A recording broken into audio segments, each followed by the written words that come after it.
Welcome to the Bubble Lounge. I'm Martha Jackson along with Nellie Shudo, and tonight we're excited to welcome Kelli Macatee and Doug Woodward, who are running for Highland Park Independent School District Board of Trustees Place 1.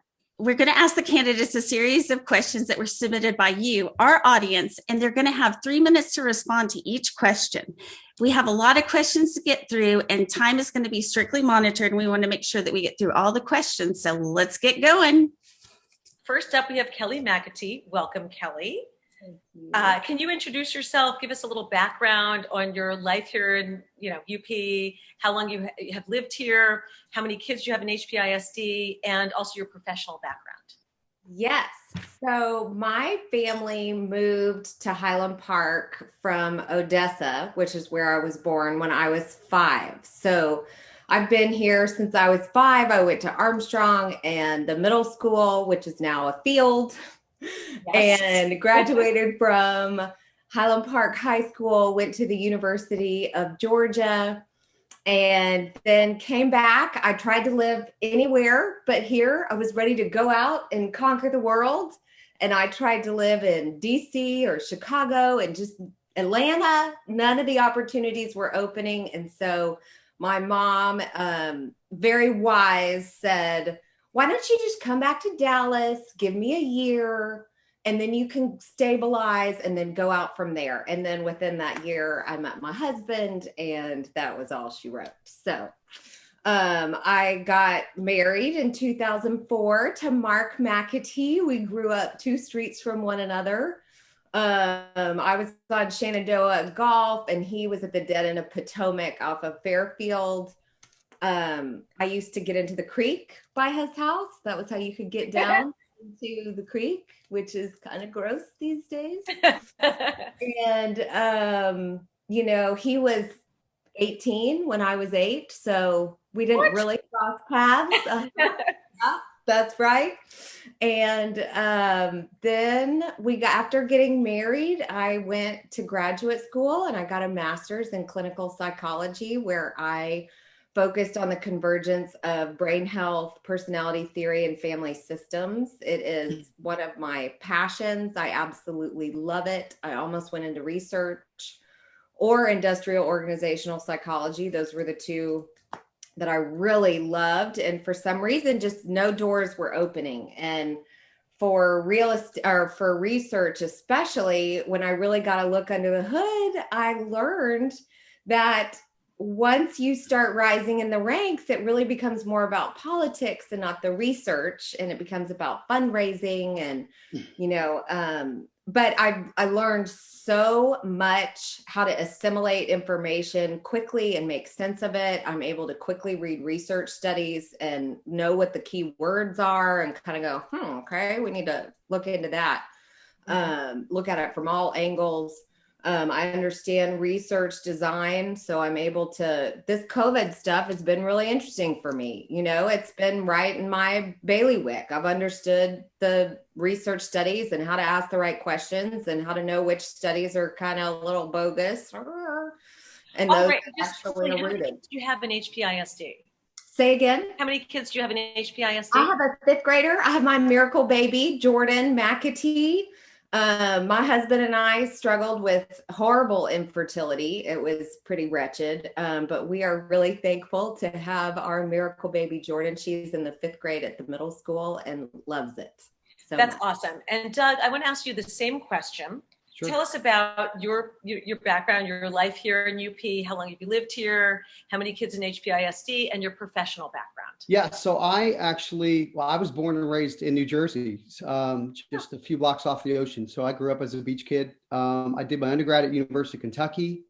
And then since that time, I took my first job with Procter & Gamble out of college in Cincinnati, Ohio.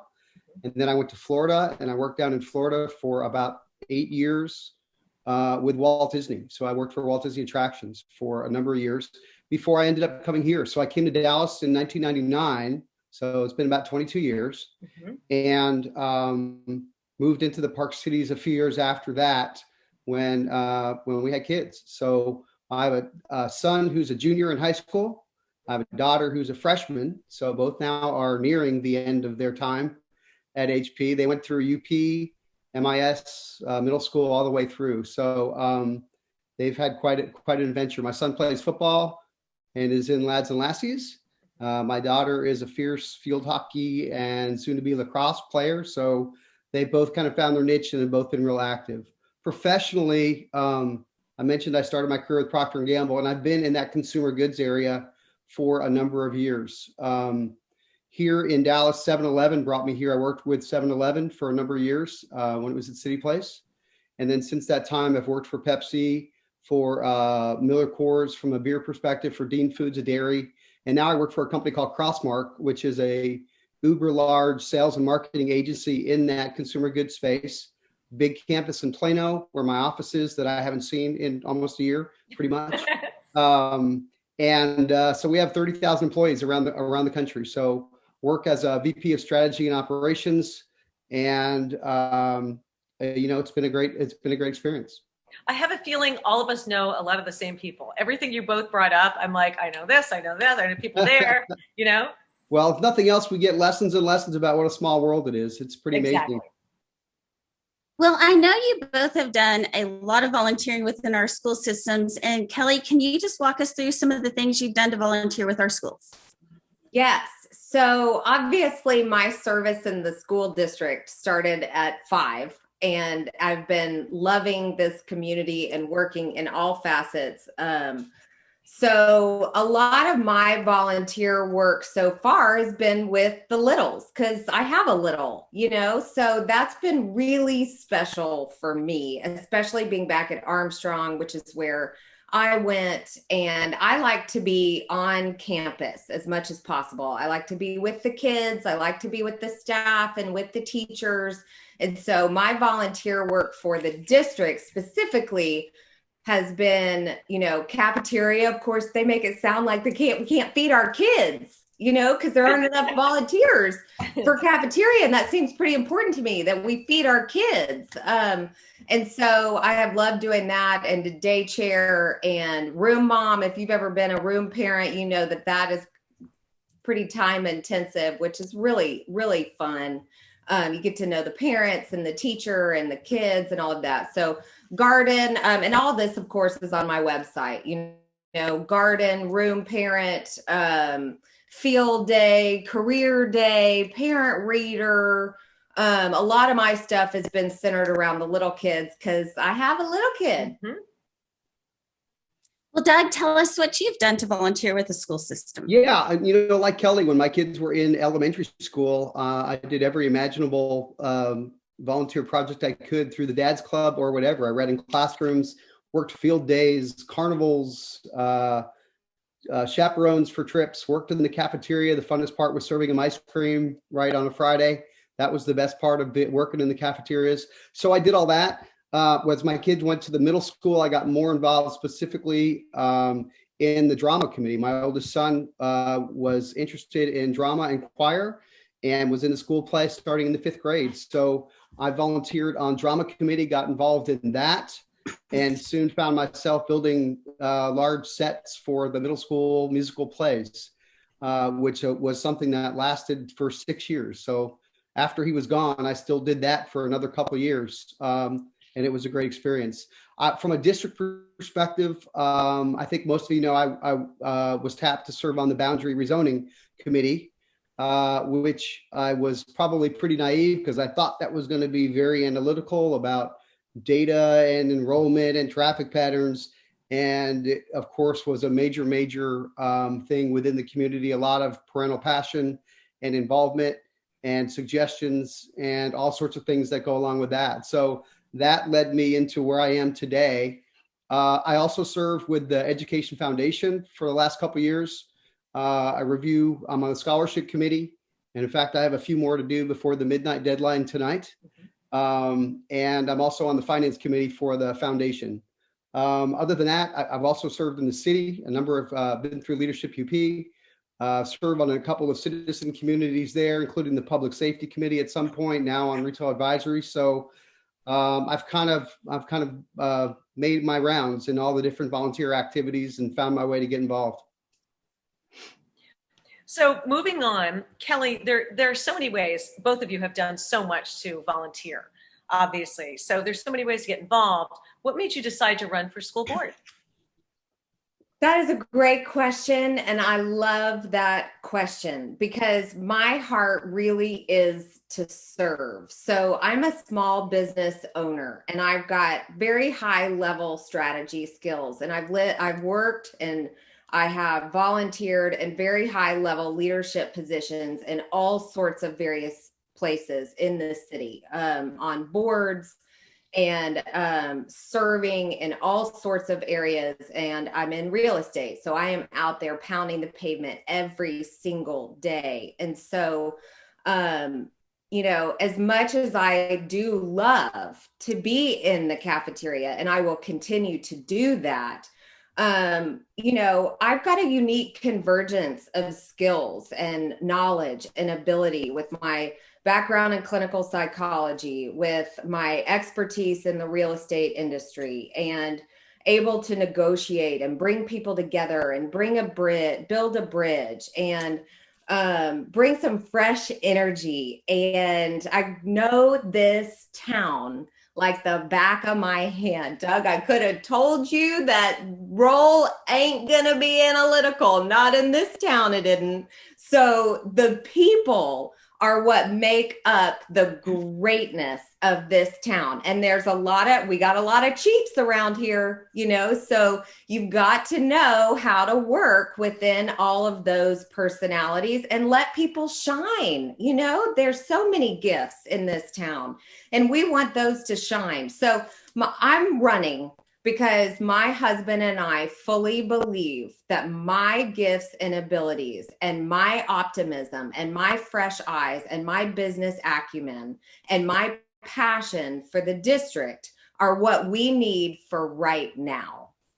Okay, and Doug, same question. Obviously, I have to say, as a dad, are especially involved.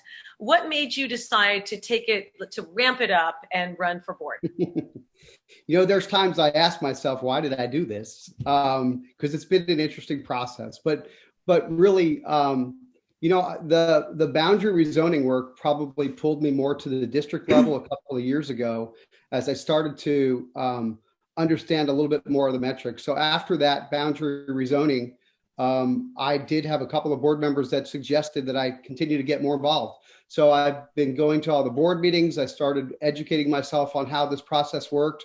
In the end, I think, look, this has been a really special, it's been a very special experience for my kids as they've gone through it, right? They're a junior and a freshman now. So the end is not near, but it's in sight. And I really, I want to be able to give back. So all of this is about giving back. I've learned so much about how all this works over the last decade, made so many contacts, and I really just felt like I have a gift to give, that I've got the skills. I have the time now to give that I didn't have when my kid was little, when I was coaching sports and building play sets and serving all the different other ways in the schools. I wouldn't trade that time for anything. But now I'm at the point where I've got the time to do that. And it's really intrigued me. And I think I can really add some value. So in talking to people, it turns out a lot of us don't know what the school board does. Doug, what is your understanding that the responsibilities of the school board are? Yeah, no, so there is misunderstanding out there, as I understood it, but the board responsibilities are pretty narrowly defined in terms of managing the facilities, setting the budget, hiring and firing the superintendent, and then obviously setting the tax rate within the community that funds all those activities. Beyond that, right, the district or the trustees provide strategic overview of what Dr. Trigg and the administration does. They provide counsel. And of course, we all know their biggest responsibility is to serve as an active liaison between the parents and the students and the administration. And I think as I have met with all the former trustees and all of the current trustees, I think that comes up a lot, that you will get a lot of parental input, and that's part of the role. That's what you're expected to go do, is to be those ears and bring that back. So those are the primary responsibilities of the district. I know I've had people asking me a lot of questions about How are you going to change curriculum or writing curriculum? And again, the board doesn't write curriculum, right? The board is responsible in conjunction with Dr. Trigg for hiring the really talented professionals that write the curriculum. The board will provide guidance and oversight and resources, and ultimately will approve what the professionals come forward with. But there are a lot of misunderstandings, as you note, about how involved the board members get in all the day-to-day operations of the school. And that is not something that is really in their purvey. Kelly, what is your understanding that the responsibilities of the school board are? Yes, absolutely. And everything that Doug said is exactly right. The rails with which the board have to operate are fairly narrow and very defined. And I would encourage everybody to investigate for themselves exactly what the board does. The website, the district website, is a treasure trove of information. Go on there, be informed, know what the board does. The thing that I would add is they do set policy. So they are the head of setting policy. Now, they work very closely with the superintendent, and obviously hiring and firing the superintendent, they oversee that. So working very closely with Trigg, but setting policy. As far as the curriculum goes in our state, it's the TEA, it's the State Board of Education, it's TEKS, which is the Texas Essential Knowledge and Skills. So it's not like you're ever going to have a vote on a certain curriculum. There's never going to be a vote that says, we vote against critical race theory. That's not going to happen. We have to, as a board, proactively be protecting our kids by making motions and saying these are things that will never be allowed in our schools in terms of the curriculum. So it very much can be a proactive setting policy for the best of our students for years to come. Well, Kelly, building upon that, how do you think our current board has performed, and what would you do to improve upon that? That's a great question. And, being in leadership positions like they're in is not easy. It is easy to criticize, and it is hard to step up to the plate. So I will always be very tender there. They have had to make decisions in literally, if I hear the word unprecedented anymore, I just might go crazy. But nonetheless, they have not had fun things to have to deal with. No leader has. That's why we all have to start stepping up to the plate, let people roll off, bring in some fresh blood. Would I have done things differently? Yes, of course I would have. I would have suggested and fought hard for some different COVID protocols. But it's real easy to throw stones. I would like to see more active leadership. It does sometimes feel to me like there's kind of an invisible wall between the board and the parents. I listened to Doug talk about the importance of parent board involvement, and that is true. But what I have observed, especially while I'm watching parents be very emotional at the board meetings, and it's like there's nothing there. And I'm going, oh my gosh, I'm kind of tearing up over here. This is pretty powerful. And it's like nothing. So, and I know the people, they're great people that are parents and community members. So that some of that stuff doesn't really add up to me on a human level. So I would like to see that in actuality, the parent board union. Got it. And Doug, the same question, I'm going to repeat it. Just how do you think the board has performed over the past couple of years, and what would you do to improve upon it? Yeah, I give high marks to the board. I know how hard they work, how much, despite what Kelly says, how much parental input, time they spend meeting with individual parents, answering their emails. What she references at the board meeting, when people speak at open comments in the board meeting, the board tells them up front that basically due to Texas law, we are not allowed to respond or interact in any way. So the reason the board sits there is because they're required to do so and not interact. But I actually believe the board's done a very good job navigating us through this time of COVID, right? Basically, if there's anything we talk about, things they may have done different, most of it is with the benefit of hindsight that we look back and suggest. But the board has navigated us through, the administration has navigated us through this year. Our schools have stayed open. Our sports have have gone on. For the most part, all of our extracurricular activities have taken place. But what would I do different? I think it still goes back to communication and transparency. I do think the more people could be educated on what the board does, how they do it, how they interact, the better. So I'm always suggesting that there are ways that we could be more proactive with even the sharing of board minutes, for example. They're on the website, but you really got to work and know where to look to find them. I think some of that could be more open. So I do think there's opportunities to be better, but man, the board that is there right now, they have worked their butts off.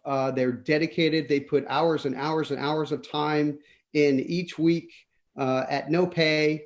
And I think they do a really good job. So clearly there's a lot of challenges that you face when you're on the school board. And Doug, what do you feel like are the biggest challenges that we will face on the board in the next coming years, and how we handle them? Yeah. So, Martha, I think there's a couple, and it does start with finance. And I'd be surprised if Kelly doesn't start the same way, because we've talked this before. The financial situation is as bad as you have heard it is.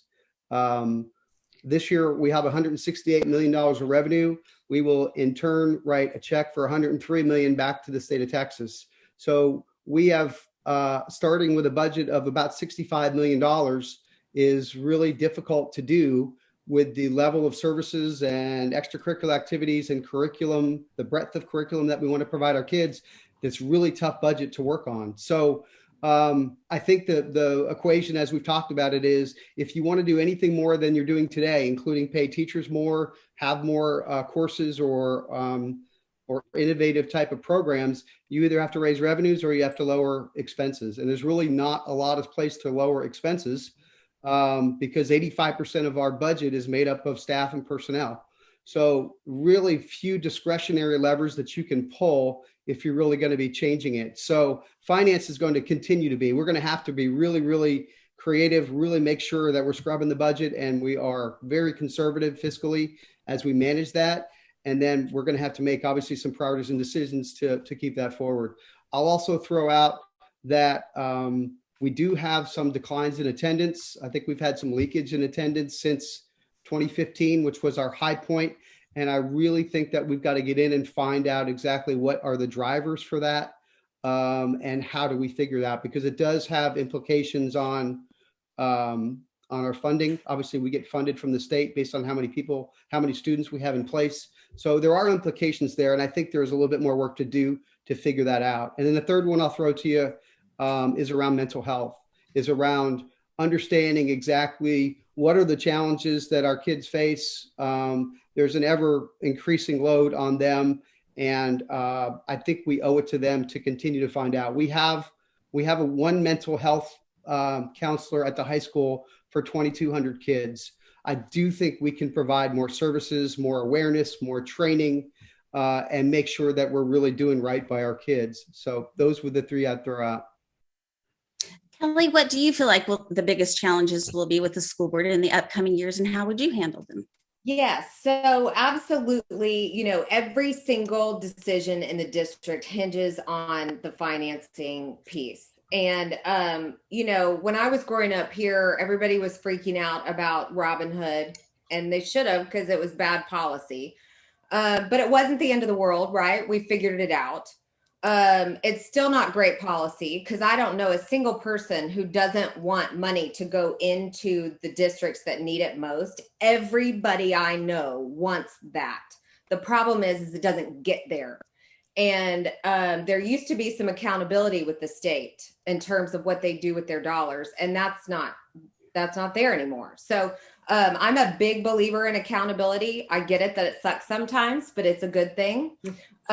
So we've got to continue those relationships with the legislature, build coalitions with people in the education sphere. How are we going to do this better, y'all? Because Now everybody's suffering. So one of our big challenges where we stand right here, right now, I'm watching this Metroplex grow gangbusters.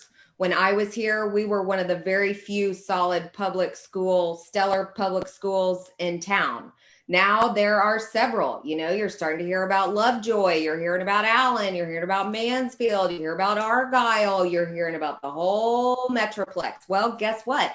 That some of our teachers are going to those places too. How are we going to deal with more competition, more people, more need to pay our teachers better? And oh, by the way, now we're not just competing with a few private schools that are really great. We're competing now with many private schools in the area that are really great. So, the other big issue I see is curriculum.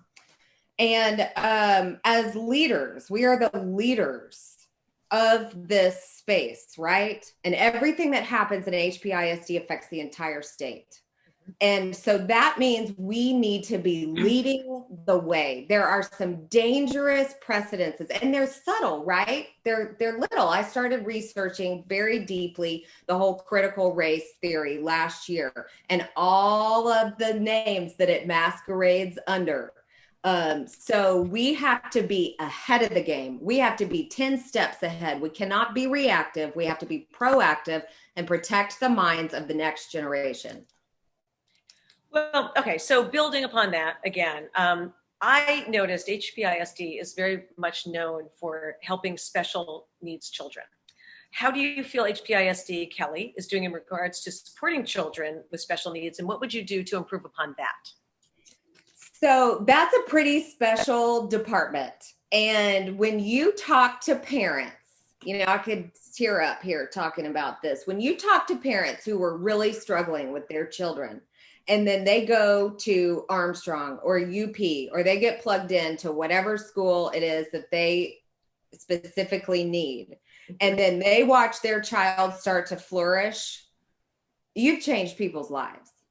I mean, that's just unbelievable. So is there work to do? Yeah, absolutely. Because for every 3 people that I talk to that are just head over heels in love with our program, there's several that have maybe fallen through the cracks or aren't getting what they need. So, you always have to go to the least common denominator, right? You always have to go to the one who's struggling the most. Okay, what can we do? What are you missing? What are you not getting? How can we make sure that you're getting what you need? And, the teachers in the special ed and the learning differences department, I hear great things. That's something that hits close to home, because I have family members who went through the district not knowing that they had dyslexia, and they just thought they were dumb, and they're brilliant.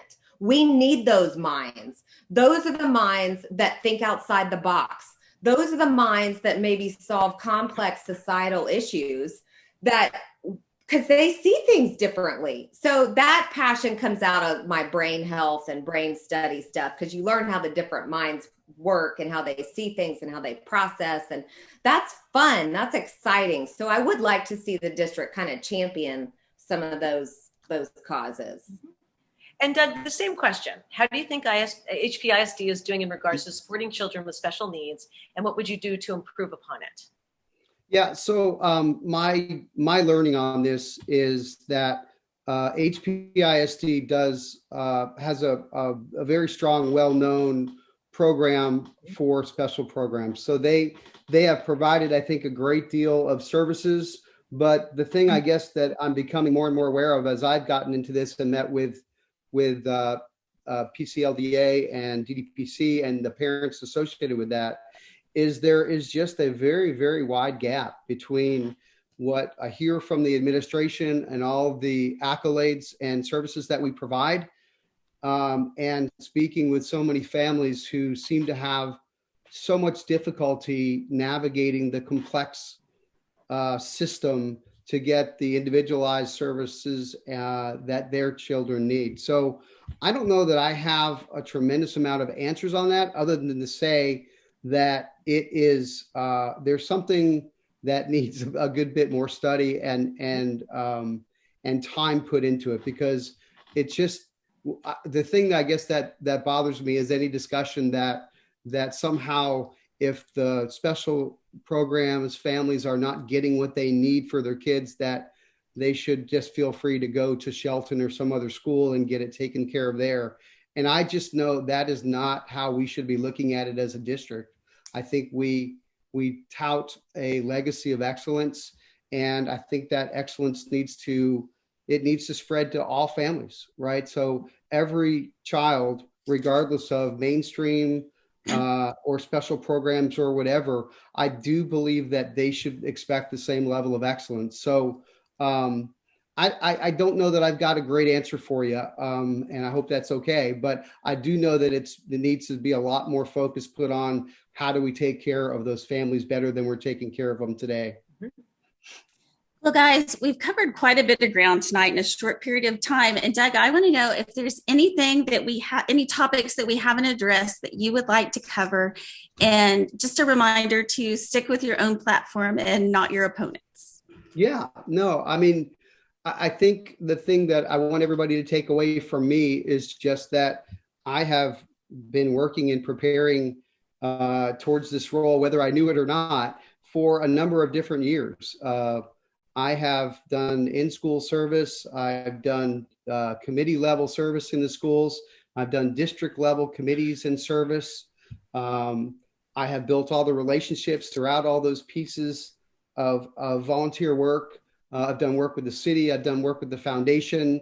So I think when you look at me, what I hope you see is someone that has developed quite a portfolio of work and experiences, someone that would make a strong and comprehensive knowledge that you would want somebody in the trustee with that kind of knowledge. So I think you've done a good job pulling out some of my background. I don't have any of the great stories, but I will tell you that in terms of for the role of trustee, I think that you'll find that I'm well prepared to step in and do that.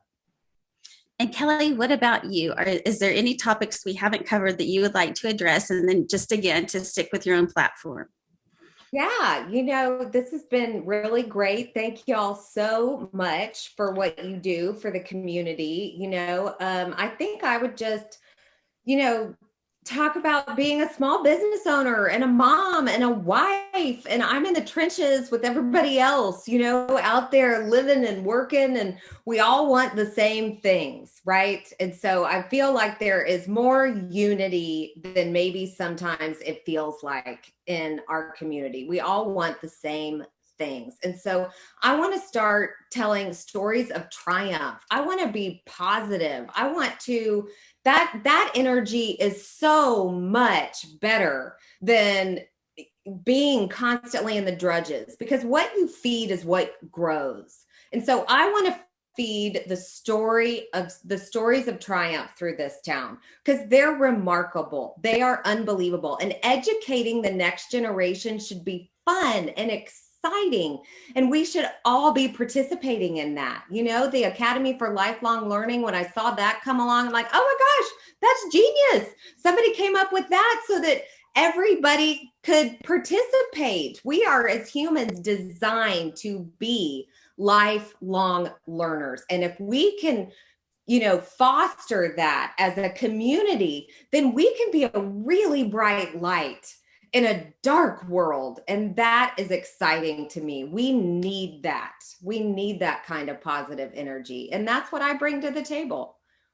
Well, in sort of wrapping it up with both of you, I'd like to ask, in your own words, Kelly, why should people vote for you? Well, I am the right person for the right time. I am a mom. As we sit right now on the board, including Trig, that's 4 men, 5 maybe, and 2 women or 3 women. And we need more moms represented on the board, and especially working moms of young children. So that to me is very important and was a major motivator for me shifting some things in my world to be able to do this. And I'm fully prepared. I am studying like crazy. You should see my binders. I've got bylaws galore. I am able to assimilate a lot of information quickly, and I am ready and prepared to be effective for this community immediately. And Doug, same question. Why should people vote for you? Yeah, I think the difference for me, I have, I love the community every bit as much as Kelly does. And I've shown that through my volunteer work, my willingness to get involved in anything I could get involved in, whether it just helped just my kids and oftentimes helping a number of kids when my kids weren't even involved. So I think the track record of a volunteer, the things I've learned, the relationships I've made in and around the community, I think I am the most prepared for this role, that I will be able to step in. All of the corporate experiences that I've had as well, certainly add a good bit of strategy and finance and operations experience as well. So I think I'm just the most well-rounded, best fit for the role. Well, thank you, Kelly and Doug, so much for joining us tonight. We really appreciate you answering all of our questions. And just a reminder, everyone, that the election is May 1st with early voting on April 19th through the 27th. And also Park Cities Chapter is going to be hosting some of the candidates on April 14th at 7 p.m. Thank you both. And thank you all for joining us. And this very special edition of the Bubble Lounge. And so you can subscribe by texting 313131 with the keyword bubble to receive updates on the show. Thank you so much, guys. Good night, everybody, and go vote.